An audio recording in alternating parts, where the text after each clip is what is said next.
Diabetes ఇది పెద్దవాళ్ళలో మాత్రమే వస్తుందని అనుకుంటున్నారా? ఈ వీడియో చివరి వరకు చూడండి. నేను మీ doctor Rajalakshmi, consultant physician and diabetologist, Tulasi multi speciality hospital, Guntur.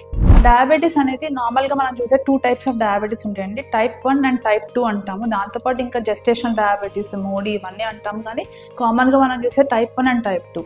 Type 1 diabetes అనేది లెస్ దాన్ 30 years ఏజ్ గ్రూప్లో ఉంటుందండి. టైప్ 2 డయాబెటీస్ అనేది మోర్ దాన్ 30 years ఏజ్ గ్రూప్లో చూస్తాము.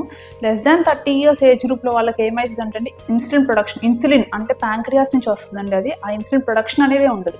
దానివల్ల వాళ్ళ డయాబెటీస్ వస్తుంది. అదే టైప్ 2 డయాబెటీస్ ఏమైందంటే ప్రొడక్షన్ ఉంటుందండి, ఇన్సులిన్ ప్రొడక్షన్ అనేది. కాకపోతే అది అవసరమైన మోతాదులో ఉంటుంది, అవసరానికి తగ్గించు ప్రొడక్షన్ ఉంటుంది. దానివల్ల టైప్ 2 డయాబెటీస్ వస్తుంది.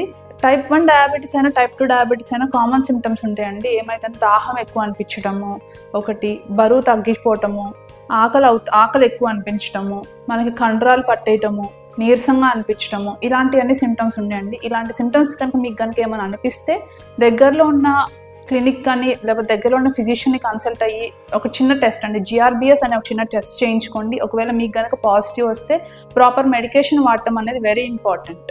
ఈ సిమ్టమ్స్ కనుక మీ ఫ్యామిలీలో కానీ మీ ఫ్రెండ్స్లో కానీ ఎవరికైనా ఉన్నాయని మీకు అనిపిస్తే ఈ వీడియోని షేర్ చేయండి. ఇలాంటి ఇన్ఫర్మేషన్ కోసం మన పేజ్ని తప్పకుండా ఫాలో అవ్వండి. Thank you.